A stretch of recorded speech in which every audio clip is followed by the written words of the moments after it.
Well, hello and welcome to Talk Nerdy. Today is Monday, August 28th, 2023, and I'm the host of the show, Cara Santa Maria. And as always, before we dive into this week's episode, I do want to thank those of you who make Talk Nerdy possible. It's just been a rough year for ads across most all podcasts. And so basically the only income I'm getting from the show right now is support via Patreon. And it's helping keep it going. It's helping me pay my incredible assistant, Noelle, who does all of the bookings and all of the sort of back-end difficult work. It's helping me pay the editor who takes care of getting the show nice and clean for you each week because, of course, I am still full-time at my internship, although I'm just finishing up, which means I'm wrapping up my PhD as we speak. I defended my dissertation 2 Mondays ago now. And I'm time traveling a bit, though. Am I? No. This will be going up on Monday. Yeah, of course. Sorry, thinking out loud. So I'm doing like too many jobs and I need help. There's no way I could put this podcast out all by myself anymore. And so I'm going to pay the people that help me what they're worth. I still don't think I pay them what they're worth, but I try to pay them at least appropriately and fairly. And so how do we do it? Well, we've got a Patreon page. If you go to patreon.com/talknerdy, you pledge your support per episode. So if an episode airs, you pay for that episode. If it doesn't air, you don't get charged. So I like it that way instead of doing it monthly because there are definitely times when I need to take a week off or I need to take a break and I don't want to charge you when you're not getting that content. And so, everything from 50 cents, $1 or whatever currency you're in can really help. I think at the $2 level, you're able to get access to an ad-free download, and it just goes up from there. But mostly, it's not a trade. I'm not offering a whole lot of perks. I'm mostly offering peace of mind and love and hugs coming from you, and just really knowing that you have the satisfaction of ensuring that the individuals who care about this show and who are interested in keeping up with the topics on the show are able to listen for free. We've been doing this a long time. I started this in 2014. Today's episode is episode 467, which blows my mind. And it really wouldn't be possible without you guys' incredible support. So yeah, if you're willing and interested, just go to patreon.com/talknerdy and you can pledge your support on a per episode basis. All right, let's get into it. So this week I had the opportunity to speak with Dr. Elaine Fox. She is a psychologist and author, and she is now the head of the School of Psychology at the University of Adelaide in Australia. Before she moved to Australia, she founded and directed the Oxford Centre for Emotions and Affective Neuroscience at the University of Oxford. She's really interested in resilience and mental well-being, and she's actually trained as a cognitive psychologist, so looking into a lot of different things, genetic psychology, neuroscience, and how they all work together. She's written a couple of books before, but she's got a new book now, and it is called Switchcraft: The Hidden Power of Mental Agility. So yeah, we're gonna dive deep into mental agility, what it is, what it's not, and how it can be helpful for us. So without any further ado, here she is, Dr. Elaine Fox. Well, Elaine, thank you so much for joining me today. Well, thanks very much, Cara, for having me on. I've been looking forward to it. Me too. So we are going to be talking about your new book, Switchcraft: The Hidden Power of Mental Agility. And interestingly, the sort of order of operations on my show recently has just been like 3 psychologists in a row, which is quite rare for my show, but they've all been such different topics. 2 weeks ago, I spoke with a clinical psychologist at Harvard and Mass General who focuses on evidence-based treatments for anxiety. And then the week after, I spoke with a psychologist whose expertise is on language development and specifically gestures, so hand movements and how they relate to cognition and language. And now we're going to be talking about mental agility. So tell me before we dive into, the book itself, the topics that you cover in it, a little bit more about you. So you are in Australia now, but that was a new move, right? That's right. Yes. So I'm actually from Ireland originally. I don't know if you can, I think I've lost my accent a bit, but I'm from Dublin. But most of my academic career, I've been in the UK. So I lived in England most of my life. And the last 12 years or so, I was at the University of Oxford. So I founded quite a big lab there called the Oxford Centre for Emotions and Affective Neuroscience. So we did a whole range of work around emotion and particularly relating to anxiety and depression and resilience in young people. Actually, we did a lot of studies with adolescents, particularly. Um, and then I moved about a year and a half ago, just after the pandemic, or right kind of at the end of the pandemic, actually, to take up the role of head of school of psychology at the University of Adelaide here in South Australia. So it was quite a big move. Wow. And so the School of Psychology there, is it an undergraduate school, a graduate school, or both? It's both. It's both. So we have undergraduate degrees, both online and face to face, and we have postgraduate programs as well. So we have both PhD students, and also we have professional training in clinical psychology, organizational psychology, and in health psychology as well. Oh, lovely. So the whole gamut from research to applied. And you Absolutely. specialize in research psychology. Yes, yeah. So, I don't do much teaching at the moment. I do a little bit of teaching, but with the head of school role, it's very much a leadership role. So I'm kind of running the whole school. So, I don't really have time, unfortunately, to do teaching, which I kind of enjoy. But I'm trying to get my research program up and running again. When I was in Oxford, I was primarily research based. And so when we think about psychology and especially research psychology, I mean, there's probably like a million different ways to slice and dice it, but I often like to think of developmental psychology, social psychology, neuro or sort of cognitive psychology. Would you put yourself more in the latter category? Well, yeah, it's very interesting. So I've kind of moved around different areas within psychology, but my core training was in cognitive psychology. So in the early days, I was very much focused on attention in particular. So, what are the mechanisms underlying how we select information in the world, and particularly selective attention. But over the years, I got more and more interested in anxiety and emotion. And of course, I realized that a lot of the basic fundamental kind of experimental techniques we've developed in cognitive psychology are ideal to really examine cognitive biases, for example, in people with anxiety and depression. So, for example, looking at do people selectively remember more negative information or more positive information, and does that make a difference to the maintenance of anxiety and depression? So I moved into that field really, where which nowadays is called affective science. It didn't really have a name when I got involved in it. It was kind of cognition and emotion, we used to call it.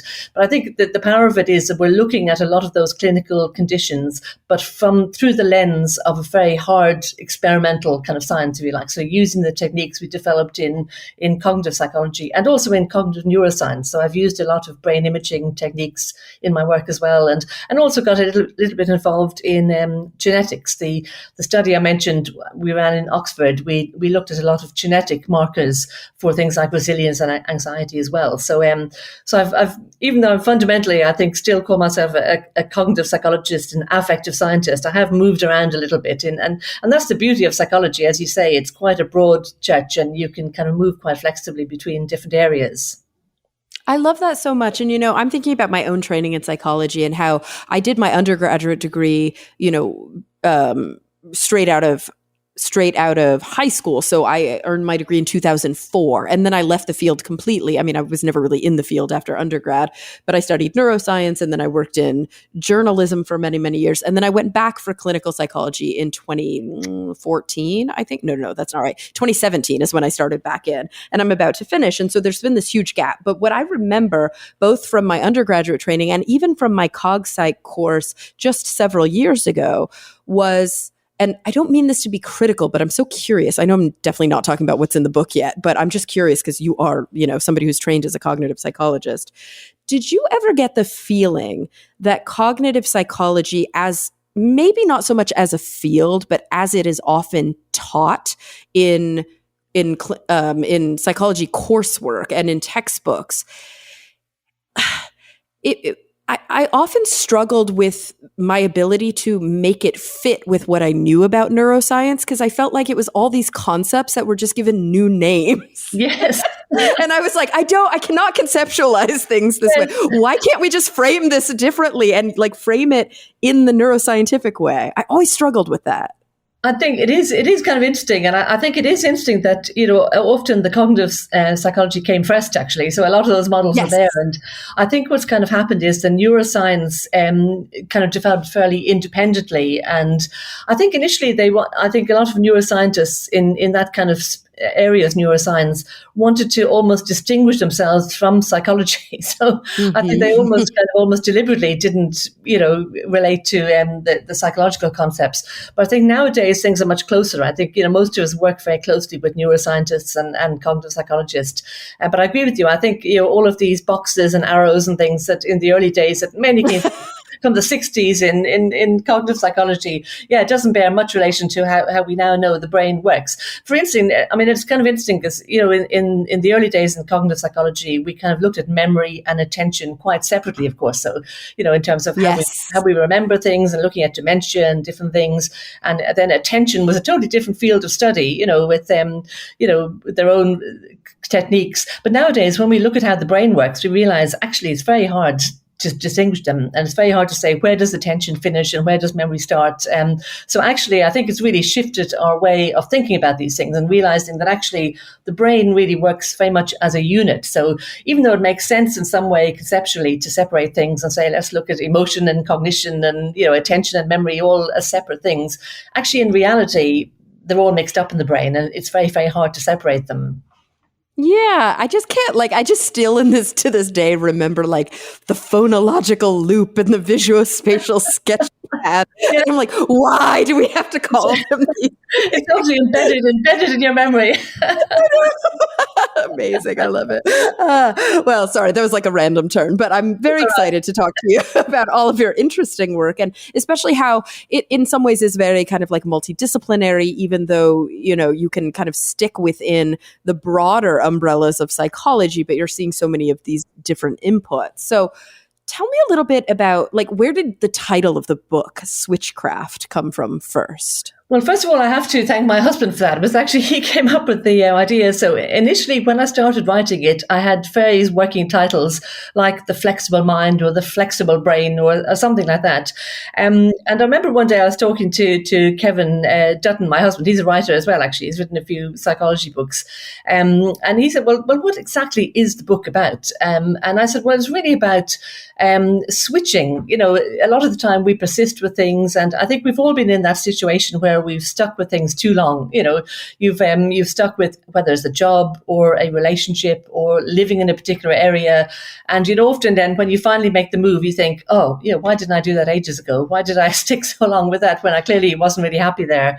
And so I said, it's really about that. It's really about looking at persistence at one level, but also looking at, when is it important to switch? And I was doing a lot of work in my cognitive psychology work, looking at a task we call task switching. You may remember that one, Cara, where it really looks at how we can shift mental set very quickly from one thing to the other.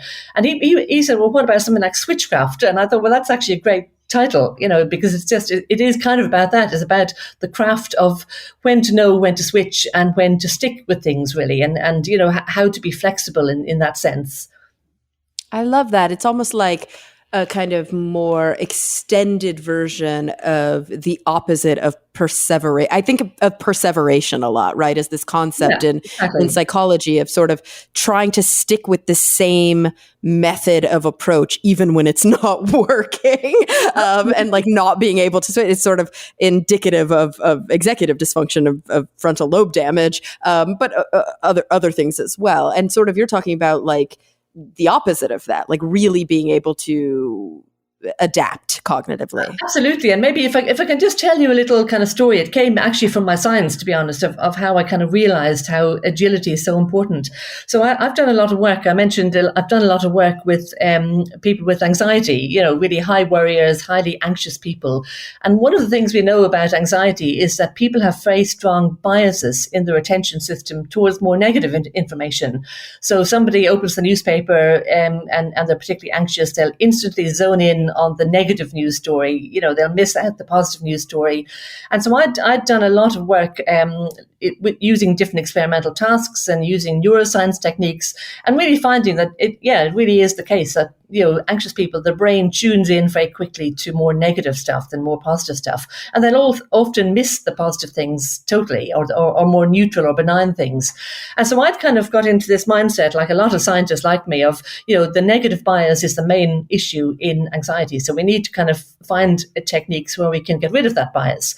So things like, obviously, talking therapy tries to deal with that at one level. I was using, if you like, lower level cognitive training, kind of brain training techniques to try and shift these biases at a lower level.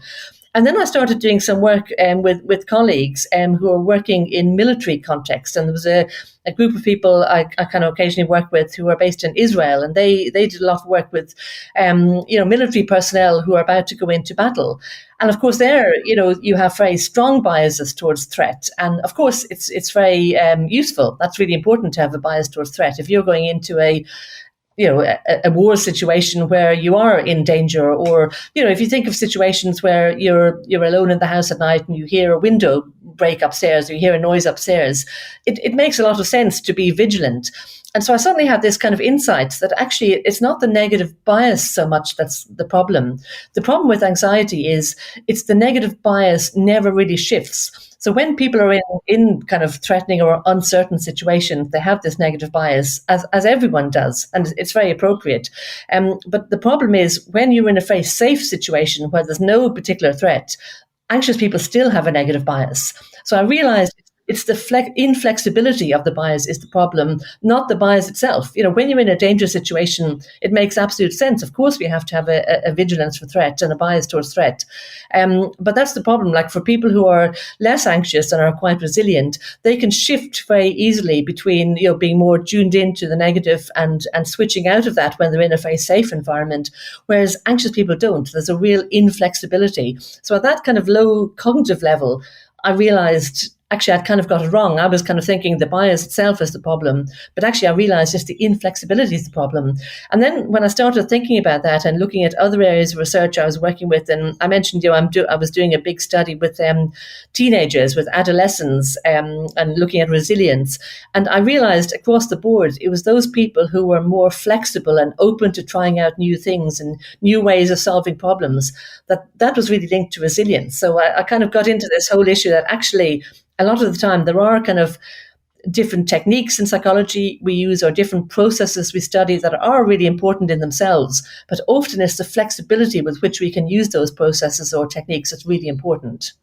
Yeah, and it's fascinating because we can talk about it everywhere from like an everyday, just functional level all the way up through sort of this like level of pathology. And I can't help but go to a place in my mind where I think about like post-traumatic stress disorder, where of course, among other things, it's that stuckedness, that inability to shift out of the mindset that was laid down during the traumatic event. Absolutely. No, that's absolutely right, Cara. And, and as I said, like I worked with some quite young children, young teenagers who were quite anxious. And, you can see it straight away. One of the real characteristics is that they just get stuck in certain ways of doing things. They'll just keep trying to solve their problems in the same way. And it's just clearly not working, but they find it very, very difficult to shift out of that. So I think this stuckedness, as you say, is really important, and this kind of rigidity. And that's what Switchcraft is really about. It's about, first of all, looking at how important that is and how important agility is, and how to, being more flexible and trying to find ways of becoming more flexible. And so how important would you say that sort of, I don't know, there's obviously different terms, and sometimes there's 1,000 different ways that we talk about the same thing, especially I've found in clinical psychology, that like the psychodynamic people and the CBT people and the pure behaviorists and the existentialists, like we all do the same stuff, we just call it something different. But how important would you say that sort of metacognition, or what we sometimes call on the other podcast that I work on, neuropsychological humility, just thinking about your own thinking, becomes in being able to, I guess, induce or foster more of that agility? Absolutely. I think it's really, really important. And I think that's the first step in all of this, which I talk about in the book, is really recognizing that there is a lack of agility going on, understanding that you are being a bit inflexible. So I think that kind of metacognition, as you say, is really important.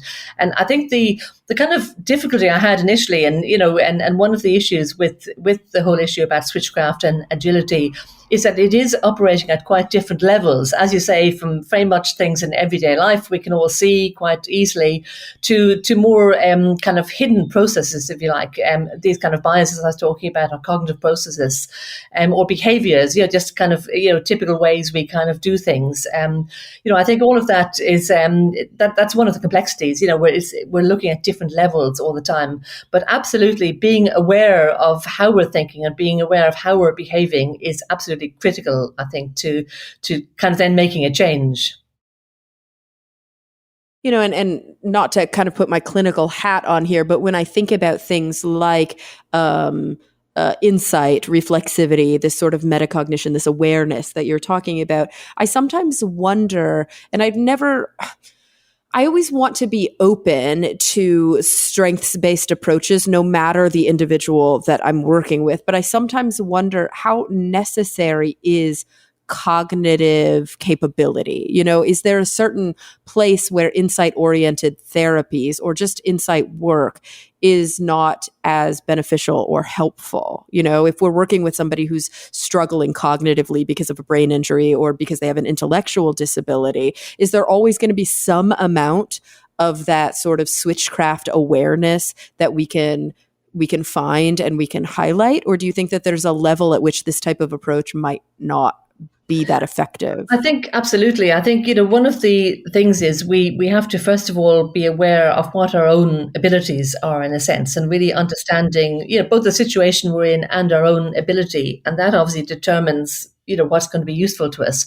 And one of the things I do mention in Switchcraft is that there's a lot of, as you know, Cara, there's a lot of really good evidence-based techniques in psychology. So like mindfulness therapy, for example, growth mindset. There's lots of these things, grittiness. There's lots of techniques that we know are evidence-based and we know are very helpful. But what I've kind of argued in the book is that none of these techniques are beneficial for every situation we might find ourselves in. They're great for some situations, but not for every single situation. And I think that's the problem. Sometimes we leap on some of these techniques and think, okay, that's going to be the secret to, improving everything. And of course it isn't. And sometimes some of these techniques can actually, they can actually backfire if you have if it just doesn't work for you. And I found that myself actually with mindfulness. It really kind of almost, it had quite a negative impact on me in some ways, even though I do some elements of mindfulness. But I think, I actually did start a bit of mindfulness at one stage, and it actually had quite a negative impact on me.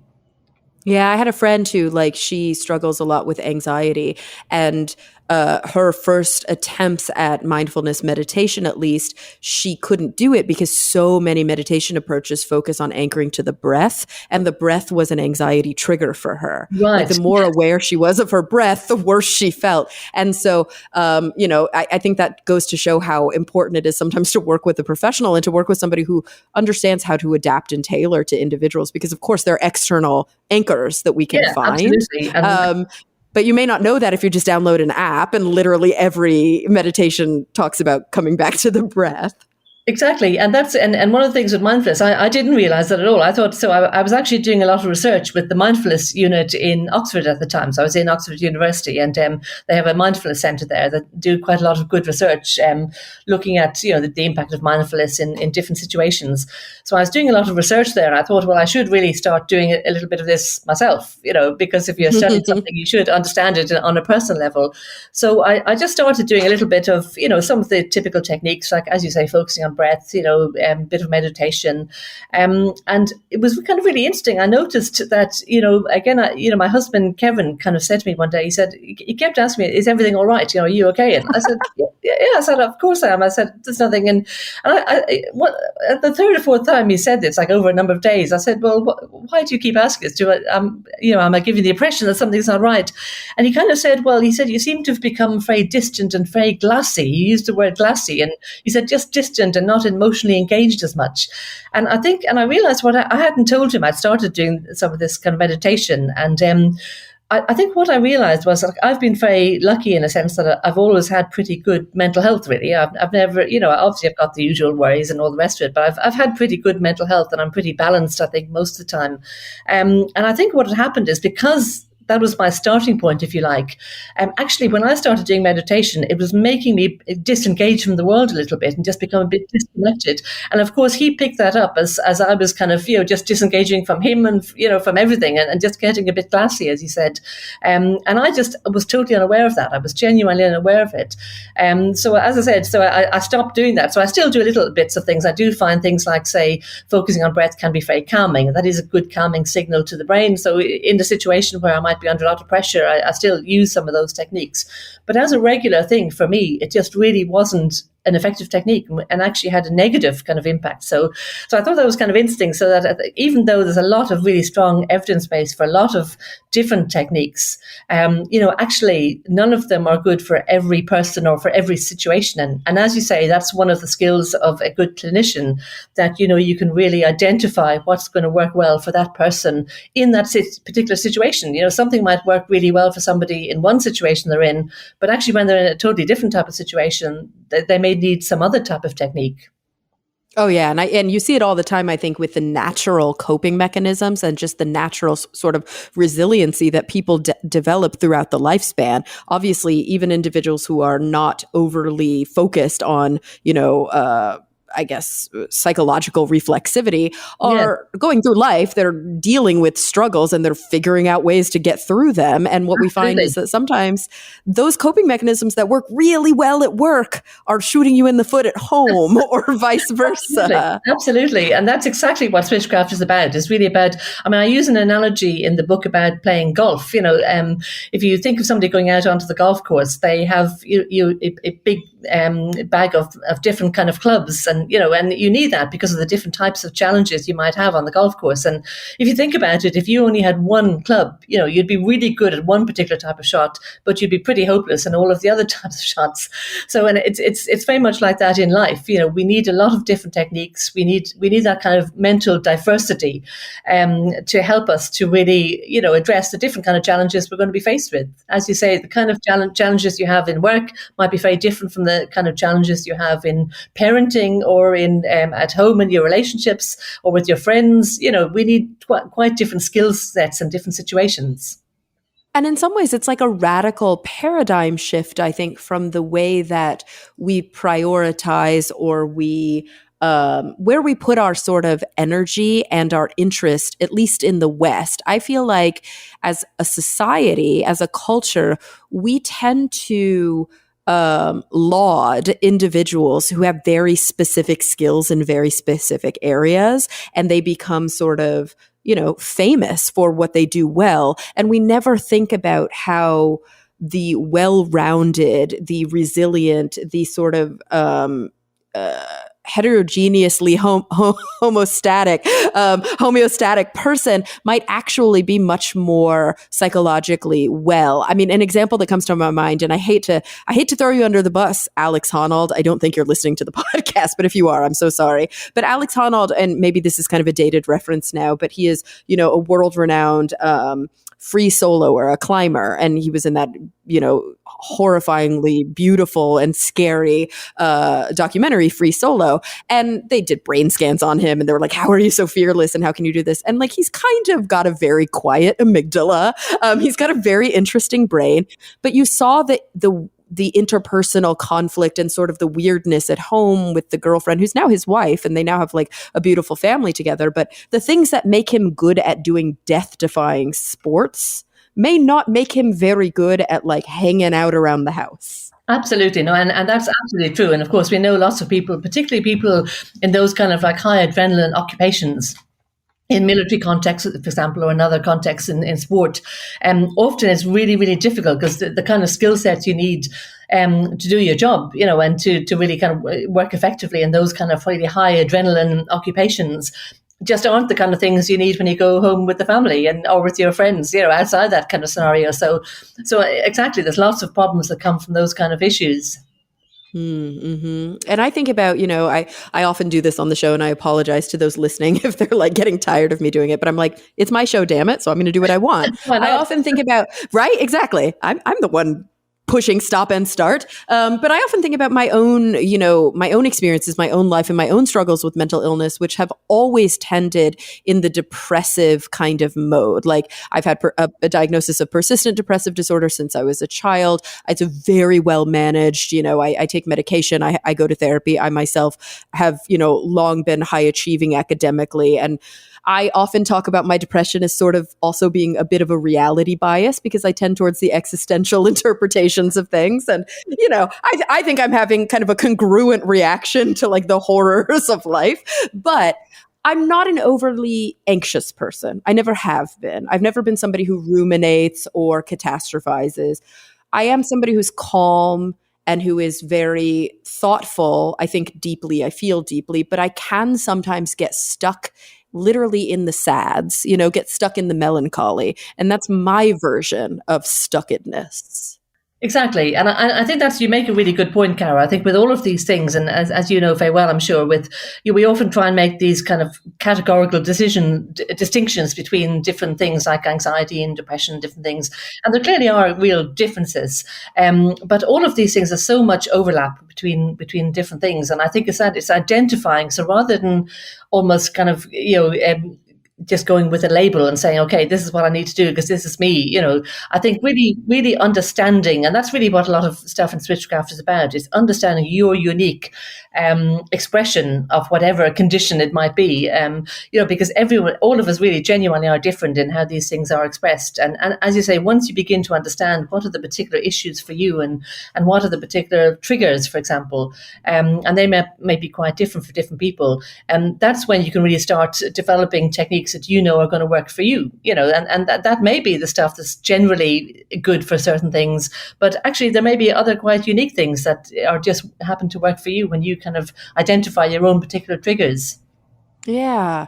I often think about the sort of, I don't want to call it like a holy grail of clinical intervention of psychotherapy because there's so many, but one of the things that many clinicians struggle with when we are working with individuals who oftentimes I think that they are unfairly categorized as or classified as like low motivation, or individuals who don't have a lot of buy-in or who have low adherence to protocols or interventions or regimens, but sort of the very human experience of like knowing what it is you probably quote unquote should be doing, but just kind of not wanting to do it, or it feeling too overwhelming, too burdensome, too difficult. I can imagine that that's a huge part of maybe not lacking agility, but not quite being able to be agile. Like even if we are aware of the, I guess, promises of mental flexibility, sometimes just doing the same thing we've been doing feels safe, right? Absolutely, and that's a really good point, because of course, as you know,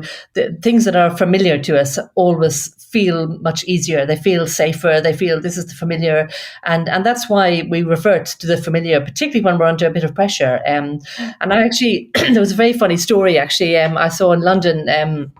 A number of years ago, if I just tell you, which kind of really illustrates that.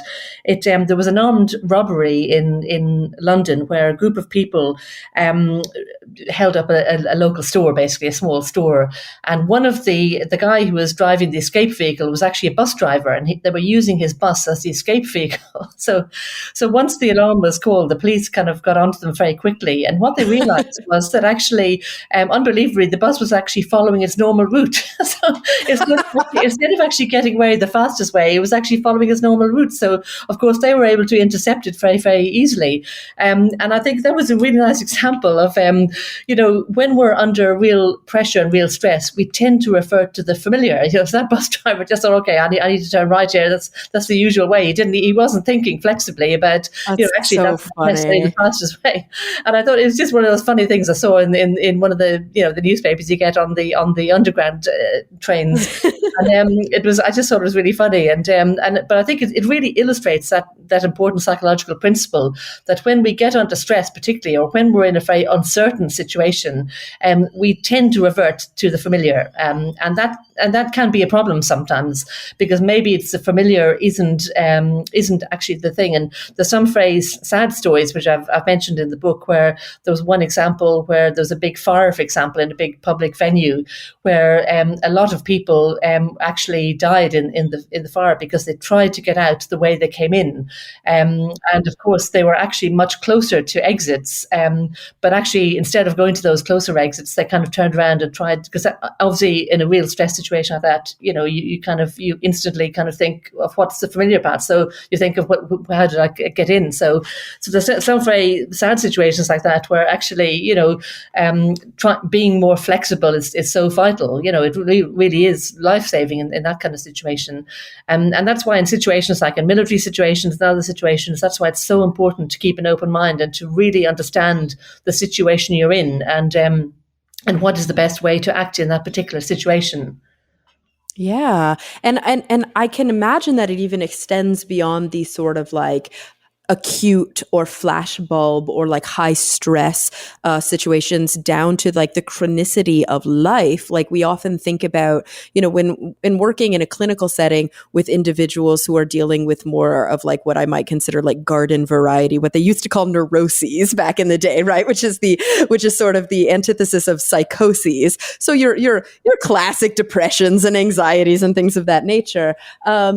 Patterns that we get into, relationship patterns, interpersonal patterns, even something like depression. Like sometimes we will literally go towards the sad, because even though the sad is horrible, it's what we know. And it feels safer to stay sad than the fear of the unknown of what's on the other side of it. Absolutely. That's absolutely right. And, as you say, particularly when we are in very uncertain situations and there is unknown, that's just a very natural thing. We seek comfort. So we seek what's most familiar. And even if that's something that, as you say, isn't particularly pleasant, it's still comforting because we're used to it, and we know about it, we understand it, so it feels kind of comfortable, and that's why it's very difficult to push us out of our comfort zone a lot of the time. But often it is absolutely vital to do that.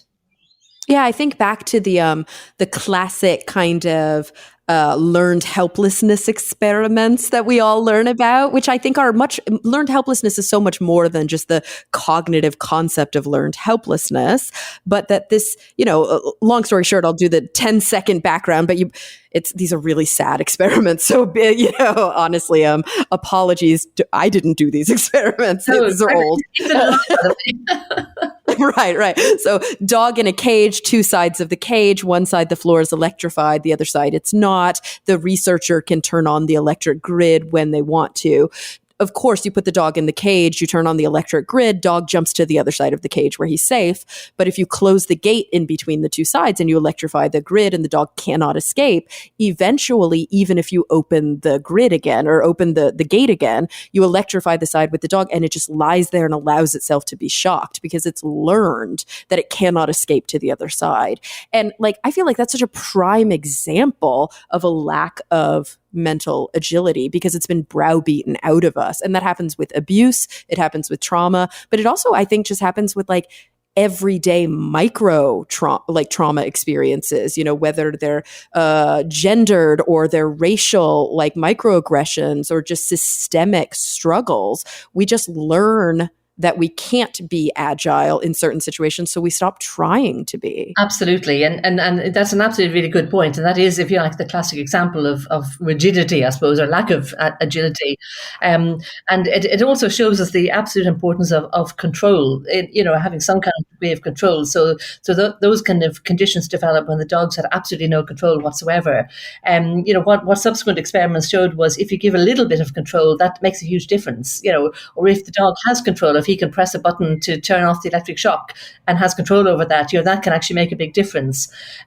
So I think that's why in our own lives, it's very well known. There's nothing new about it, but it's important remembering that just trying to control what you can control. Sometimes you're in a situation where there are things going on and you don't have any control over. But if there is even one small thing that you can control yourself, that can actually make a huge difference. And in fact, reading some of the things about, say, the Holocaust and people who survived the Holocaust, and like those awful situations where people are in a situation where there's really no control. Some of the people who survived said often what kept them going was just having some like thoughts in their heads they knew that nobody could interfere with. Yes. They were able to control just what they thought about. They could think about a song, they could think about a family member, they could think about anything they wanted. And they realized that nobody could control that. And that was a little bit of control they could maintain in an awful situation. So even something like that, just finding something you have control over can actually make a huge difference to your kind of ability to survive kind of pretty awful situations. You're speaking my language right now. I am a big advocate of using logotherapy in the work that I do, because I work very often with people with cancer and sometimes an end of life. And logotherapy, especially Frankel's kind of model around his experience in Auschwitz, he talks quite a bit about the fact that we find meaning in the experiences that we have. We find meaning in the generative activities that we do, but we also find meaning in the sort of perspective shifts that we can have. Because even when somebody tells you what you can and can't eat, where you can and can't go, when you have zero control over your life like he had in Auschwitz, he could still control his attitude. Absolutely. Nobody could take it from him. Absolutely. No, and it's so important. And we see that across the board in so many different situations. It's so important. So just when you're in a situation, particularly if it's a very stressful situation or a difficult situation, I think just finding something that you can have some control over. And there's a mountain of experiments that demonstrate that that's important.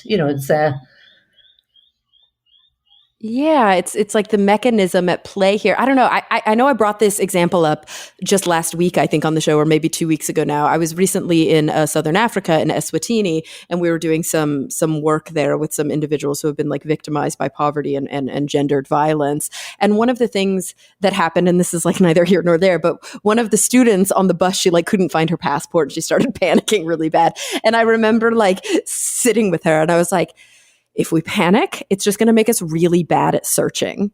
Like if we breathe through, we know it's on the bus. So like the calmer we are, the more effectively we're going to be able to search for this thing. And of course, then we found it. But it's such a hard thing to remember in the moment that you're actually sabotaging yourself. Yeah. And it's such it's like so much of this stuff is sort of breaking what we think of as natural, although we know it's not really natural or instinctual. Most all of this is learned. Some of it might be evolutionary, but like breaking these quote unquote natural instincts to do things that don't serve us. Absolutely, and that's right. And one of the things I talk about in Switchcraft is the importance of practicing some of these kind of techniques, and when you're not in a stressful situation, because I think sometimes as you say, we know these kind of things, but when we're in the situation, we think, okay, how do we need to respond? So actually practicing some of these things, when we're actually in a very calm situation, can be really helpful, because then it just becomes more automatic. So when we are in a difficult situation like that, you've lost your passport, so it's almost like instantly being able to think, okay, I need to stay really calm here. And this is where maybe some breathing exercises might be helpful, just to calm down. Say, okay, let's just calm down, focus, whereas, if you practice that in everyday life, that hopefully will come a little bit more naturally. Yeah, it's like this. There really is so much power in the concept of like exposure, in the concept of practice. And I think we often think about exposure as like a treatment for anxiety or treatment for OCD, but like, I work with individuals very often who fear death, and whether they're actively dying or whether they just have a crippling fear and they're in relatively good health. I do a lot of existential interventions with them, but really what we're doing is we're doing imagined exposure. Like the more you think about these things, the less they become the scary boogeyman in the closet, and the more they're brought into the light. Absolutely. No, absolutely. It's really, really good point. And that, as you say, exposure is just so important. We know there's so much evidence for that on every level. Even imagined exposure, can be really important. And again, because I suppose it reduces the uncertainty. Because I think a lot of these issues are around feeling uncertain, feeling uncomfortable. We're out of our comfort zone. We're not quite sure what's happening. So anything that kind of reduces that uncertainty can be very, very empowering, really, and be really helpful to us. Yeah, it's kind of like any sort of military strategy you see, any sort of, bigger picture when the powers that be are able to kind of take a step back and see the whole picture. Usually the most effective strategy is to put the other individual on the defensive. It's to make them scatter. It's to make them kind of fall back on what they would naturally do. And when they fall back on what they would naturally do, you can get out in front of their actions. It's like such a human thing to Absolutely. just go back to old patterns. Exactly. No, it is absolutely. It absolutely is, and as you said, particularly as when you are under stress or you're in a very uncertain situation, the drive to kind of just revert to the familiar is even stronger. Yeah. And so I guess I'm just curious in terms of sort of like practical takeaways. Clearly, when the listeners buy the book and they read more about themselves, hopefully they're going to start, working towards knowing themselves a little bit better, understanding a little bit more about what the literature says, what all of these like very interesting experiments have told us. But in terms of sort of like some practical takeaways, I'm curious what you might recommend to somebody who is trying to learn to be a little bit more resilient, to have more of a, or more agile, have more of a growth mindset, and just become a little bit unstuck. Yeah, I think there's a whole range of things, and the book is packed full of lots of different tips to try and help that. So hopefully, very practical tips. I think some of the broad things are, certainly, accepting that life is uncertain. I think that's really important. So, and that bad things happen to all of us. I think a lot of the time when something happens, people often think, oh, kind of, why me? Why did this happen to me? So I think trying to normalize that in a sense, and just saying that actually, bad things do happen to all of us. Nobody really gets through life without something going wrong, and other people have got through it. So other people have got through probably the kind of situation you're in. So as we mentioned, I think identifying what we can control and what we can't. I think that's a really good tip. It's not a new tip, but it's one we easily forget. I think because I think I use the Serenity Prayer all the time, and I'm an atheist. I like de-godify it, but I love the Serenity Prayer. I think it's such a beautiful piece of wisdom of like exactly. affecting change where you can, sitting with serenity in the things you can't change, but knowing the difference. That's the hardest Absolutely. I think part. I work with a lot of people where, when they're in these situations, they're desperately trying to, or they're ruminating and worrying about stuff they just can't change. Things are just going on. They can't do anything about it. But actually, they're spending a lot of time worrying and ruminating and getting caught up in that. So it's almost like getting unstuck from that mindset and saying, okay, what part of that can I control? What can I do to make this better? And a really practical tip with that is, changing your why question to a how question. I often say to people, a lot of time we ask like, why? Why did I get cancer? Why did my friend get ill? Why did I get redundant and nobody else did? That's not very helpful in a way. I mean, sometimes we have to ask those questions, but that kind of question just leads into endless rumination and worrying. Whereas just simply changing that question to, well, how can I get myself out of this? How can I make things better? How can I control things in some way? I think just changing that question can be really kind of helpful. Um, 100%. It reminds me of a quote from Sophocles, actually, that I memeified on my Instagram profile recently, but it's like, one of those deep things that you just come back to over and over, which was, I have no desire to suffer twice in reality and then in retrospect. right. Oh, And I think so often we do that, that's brilliant. Actually, that's really nice. I like that quote. right? Yeah. It's beautiful, but it's such a common thing that like you already lived it. That's Or right. you're actively living it. And now you have this whole meta thing where you're slicing and dicing it after the fact and allowing it to actually control you. So it's like the opposite of having no control. You're actually actively being controlled. Absolutely. No, that's a really, really good point. No, I love that quote. I haven't Right? heard it. I love to, I have to. Yeah, it's really good. So, yeah, so I mean, I think there's some of the broader things. And then I also have kind of lots of just tips in terms of things of how you can actually practice just shifting mindset a bit more. So we haven't talked too much about that, but the idea of like just switching our mind our mindset a little bit. So one of the things I kind of talk about in the book is there's a lot of research around task switching and the idea of multitasking. We often feel we can multitask. The reality is we can't. We can't actually do things at the same time. We know now that the brain isn't very good at that. So what we're actually doing is we're switching very rapidly from one thing to the other. And that's very, very draining. So actually switching from one thing to the other, first of all, requires you to withdraw from the first thing you're doing and then shift your whole mindset into the next thing you're doing. And that's quite draining of energy. That uses up a lot of the brain's natural energy.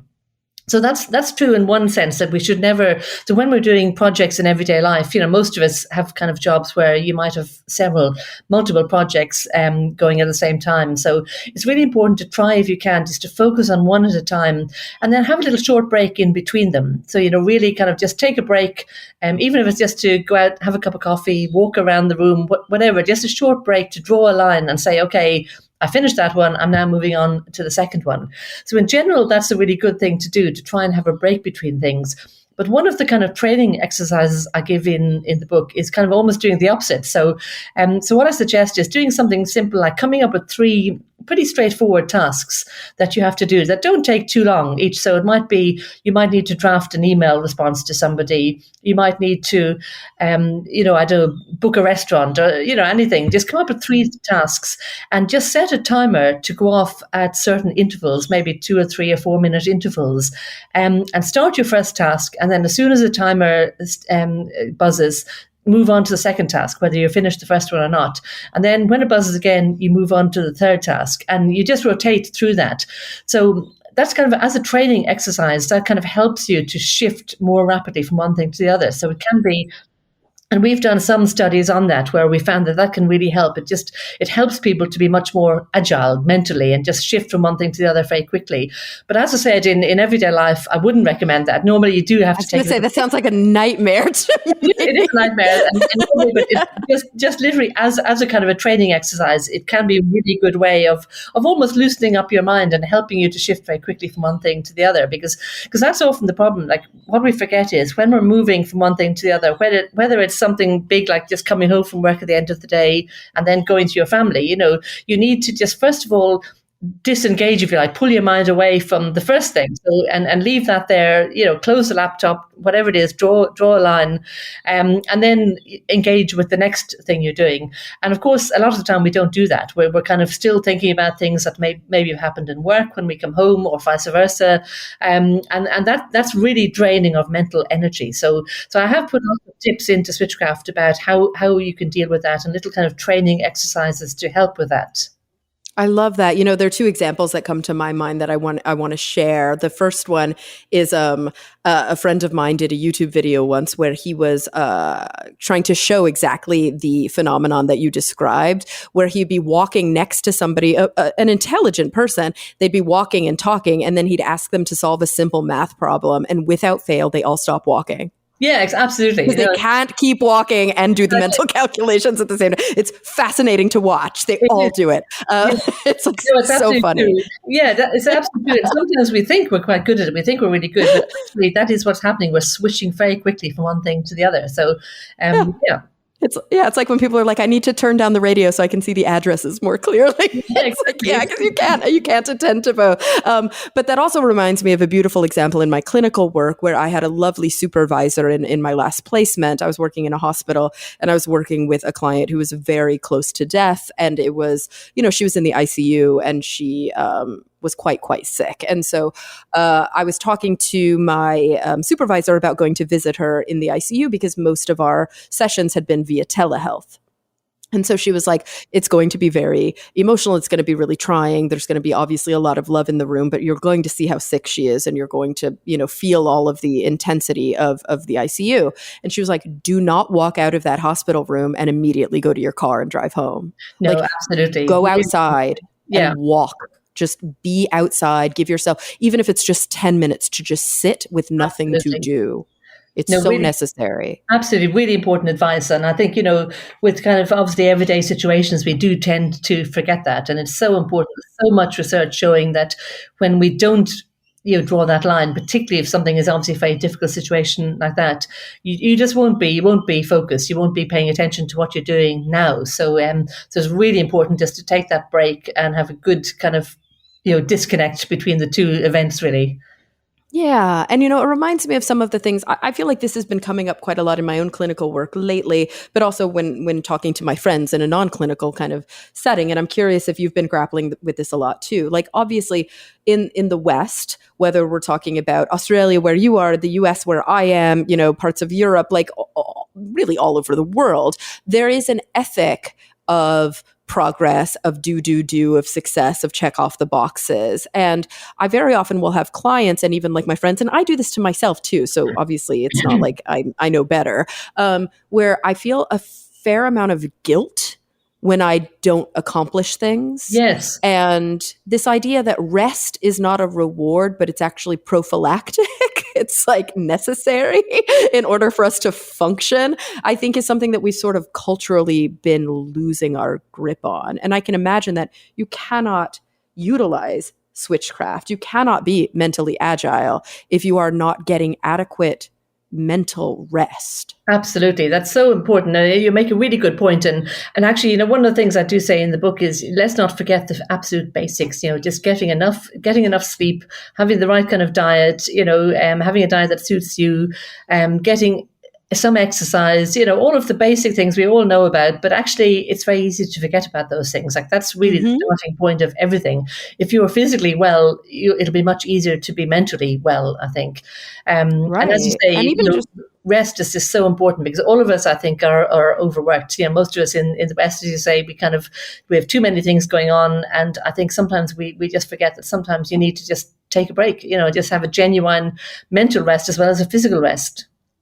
yeah, like I mean, and you can whatever your value judgments, your ideologies, we may all differ with regards to this, but I think it's probably relatively safe to say that like Homo sapiens did not evolve to work 8 to 12 hours a day, to do Absolutely. physical work 8 to 12 hours a day, and then only get 8 hours of sleep, and then have, and whether it's physical, like motor work, right, muscle work, or whether it's mental cognitive load.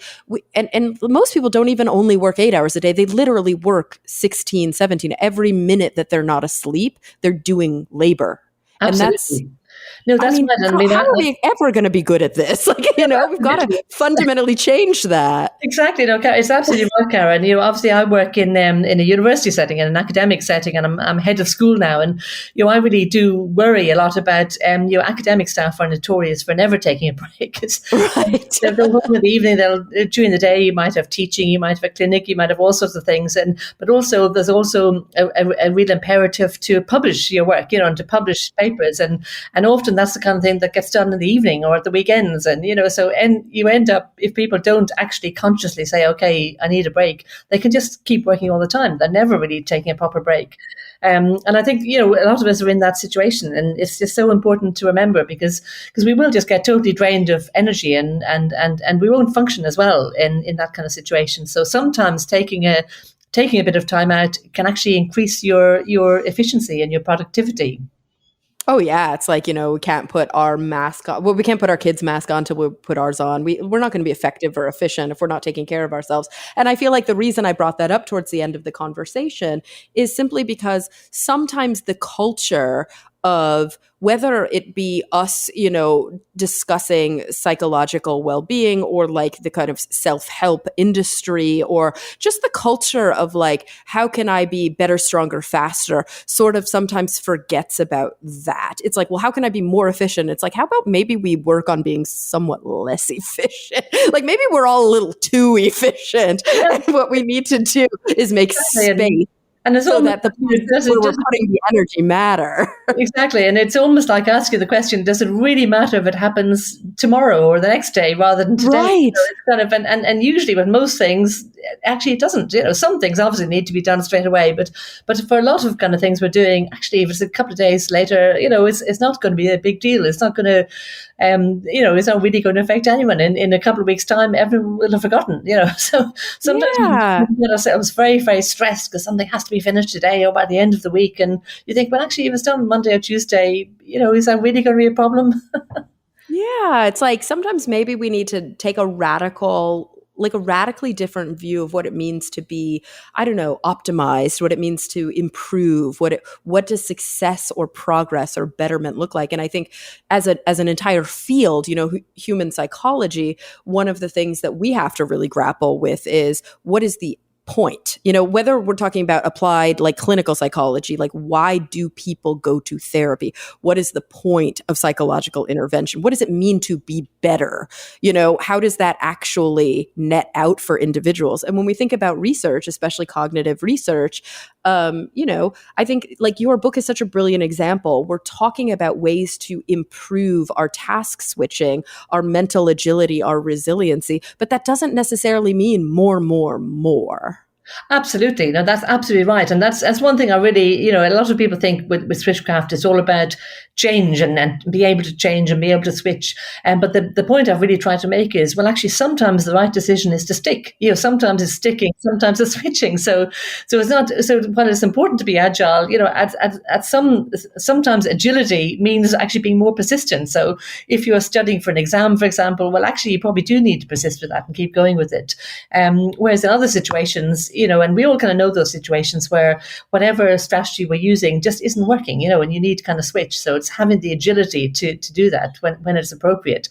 And one of the things I talk about in the book is that in terms of what you've just been saying there, Cara, opening our mind to different ways of living, it's like one of the really useful ways of developing this mental diversity that I've talked about is traveling, just traveling to different cultures. I just say, yeah, definitely. And doing it in a way that you're actually exposed, not like that weird bubble traveling that some people do where they're like, I'm going to go, I'm only going to stay in a resort. And yeah. Absolutely. I was going to say exactly that. Sometimes we go around in a bus or we stay with people who are traveling with us from the same country. And actually there's some really interesting research that's been going on recently, looking at when people are on social media, for example, and we tend to stay in the same bubbles on social media that we do when in real life. So you tend to follow people who have similar ideas to you, who may be similar types of people to you. So often we don't actually expose ourselves to quite different opinions, and that's a really good technique as well. So even though you don't have to agree with people with different opinions, but simply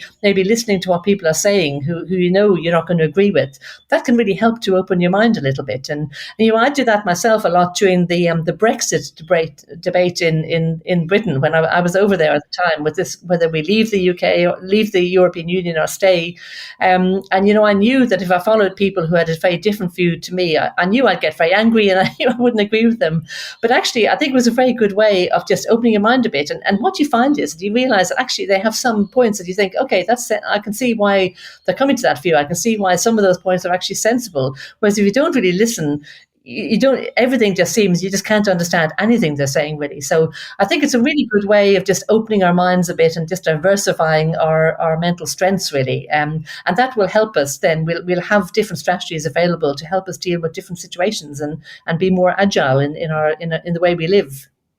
Absolutely. Well, gosh, I feel like there's always so much more that we could talk about. And I always feel terrible because I keep people over the time. I'm curious, actually, and I forgot to do this in my last recording, but most of the time, I can't say always, most of the time, I ask my guests the same final two questions to sort of round out the interview and the really big picture questions. And I always get various answers. And it's really curious how people choose to respond. But before we do that very tiny last segment, is there anything we haven't touched on that you feel like we'd be remiss if we didn't say? I don't think so, actually. No, I don't think so. I think we've covered more or less everything, really. Excellent. Great. Well, so I am curious, given your profession, but also given who you are as a human being in the world, given your interactions with other human beings in the world, I'm very curious about these two big questions. So when you think about the future, and this can be in whatever context feels relevant to you in this moment. This could have to do with your work or your family. It could be, let's say, communal, or it could be global, or it could be cosmic. Who knows? Number one, what is the thing that has been keeping you up the most at night? The thing you're most concerned about? Maybe even you're feeling a little bit pessimistic, maybe even cynical. And on the flip side of that, where are you finding optimism, genuine, true hopefulness? What are you actually looking forward to?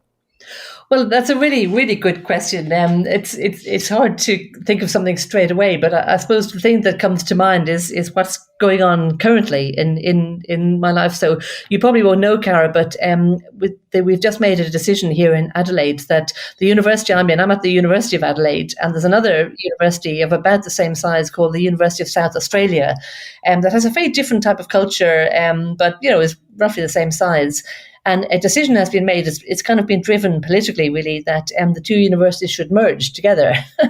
So, as a head of school, you can imagine the complexity of this task. So we're going to all sorts of meetings now about how this is going to happen, and you can just imagine at every single level in terms of coordinating curriculum, coordinating the kind of teaching we do, the kind of research we do, physically, where are we going to move? Are we going to all go in together? And the universities have been very clear that there's no need for redundancies. They really want to genuinely double the size of the university and really, be a much, much bigger organization. So as you can imagine, that's hugely uncertain. It's hugely stressful. So it's certainly what keeps me up at night. But I suppose in there, when I think of kind of optimism there, I kind of think I can also see, my initial thing is I think, oh, there's going to be so much work involved here. I'm not going to have time to do anything else. I'm not going to have time to do my research, do anything else. But then you kind of realize, well, actually, there are huge opportunities as well. And there are good reasons why the two places could merge, and it gives us a very powerful broad breadth of things across different disciplines and different regions within Australia. And there's kind of different cultures in the universities. And so both are really important, I think, on some level. So I think, I'm kind of seeing this great opportunities there. And I think as long as you can get your head around that and get over the level of work and the level of kind of chaos that's probably going to happen for, a while, I think let's focus on the real opportunities. And I think there are genuine opportunities there to bring together different groups of people to research together, to teach together. And also we're really looking at coming up with a genuinely new way of doing things and using technology in a way that most universities haven't, because obviously most universities, as we talked about actually throughout the interview, we tend to revert to what's familiar. So universities have tended to do things as they've always done it. But what we've been talking about recently is saying, let's look at this opportunity to think about, okay, we're setting up a brand new university. What will we do now? Let's use modern technology. Let's have lots of online courses. Is it possible that students could do one semester online and the next semester in campus? Let's have that total flexibility, and let's really think about how we can set up something really new. And so that's actually really exciting, and there's lots of opportunities there, I think. So I'm trying to keep my mind on that positive side, but at the same time, it's such a huge task. It's obviously hard to sometimes to get over that and just realize how much work is going to be involved. Absolutely. And, I find it so curious and fascinating that even though, different guests on the show answer with wildly different content, only once in a while do guests actually say two fundamentally different things for what they are looking forward to and what they are what's keeping them up at night. Very often they'll do something very similar to what you did, where they'll identify something and then look at it with a perspective shift. And I think it's such a beautiful example of what we've been talking about during this past hour. Yeah. And I've been very aware of that. And actually, funnily enough, like some of the senior leaders in the university are saying we all should be reading Switchcraft. And I said, right. I love it. That. That's so wonderful. Well, on that note, I want to thank you so much for being here with us, for teaching us about all of these wonderful insights and opening our minds. It was just such a great chat. Yes, it was really lovely talking to you, Karen. Thanks again for having me on. I really, really enjoyed chatting with you. Absolutely. Everybody, the book is Switchcraft, The Hidden Power of Mental Agility by Dr. Elaine Fox. And everybody listening, thank you so much for joining me week after week on Talk Nerdy. I'm really looking forward to the next time we get together to talk nerdy.